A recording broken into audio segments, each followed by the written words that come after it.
Wameangalia kule bungeni kwa zile answers zote zinaonyesha kwamba hakuna siku hata moja katika vile vikao 6 mfululizo ambavyo vya bunge vya mwaka 2018 na 2019 ambayo sheria hiyo imeshawahi kuwasilishwa na ilivyo kwa nini kuonyesha kwamba serikali imetekeleza matakwa ya sheria ile ya utafsiri wa sheria ambayo inadai kwamba sheria ikichapishwa kupitia gazeti la serikali basi iwasilishwe bungeni.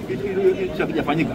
Sasa baada ya hayo yote basi mawakili wa serikali wamesema kwamba wao wanahitaji muda mrefu kwa kidogo kufanya utafiti kupita sehemu zote hizo ambazo mwenyekiti amezitaja na wao waweze kutoa majibu ya kutosheleza.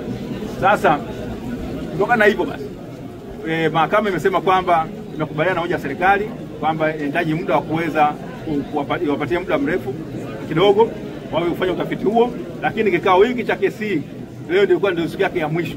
Kwa hiyo sasa inabidi tena ipangwe kikao kingine cha kuweza kusikia kesi hii ambayo ilikuwa ni rai ya mwenyekiti wa Chama cha Demokrasia na Maendeleo kwamba sio muda mrefu sana, kwa sababu mpaka leo ni siku yake 223 akiwa kule gerezani na kama anavyosema yuko katika sehemu zile ambazo watu wamefanya nini, wamehukumiwa hukumu za kifo, kunyongwa.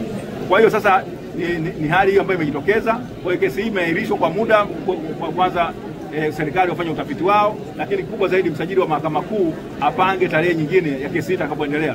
Lakini tahadhari ambayo napenda kuifahamisha watu ni kwamba mwaka wa mahakama unafikia mwisho tarehe 15 mwezi wa 12 mwezi ujao maana yake hiyo. Kwa hiyo basi ilikuwa ni kwamba tungetegemea kwamba itapangwa haraka zaidi katika muda uliobakia, kwamba kesi ndani ya mwezi mmoja basi iweze kupangwa na kesi iweze kuendelea na mwisho wa siku tuweze kujua kama tuna sababu yote ile.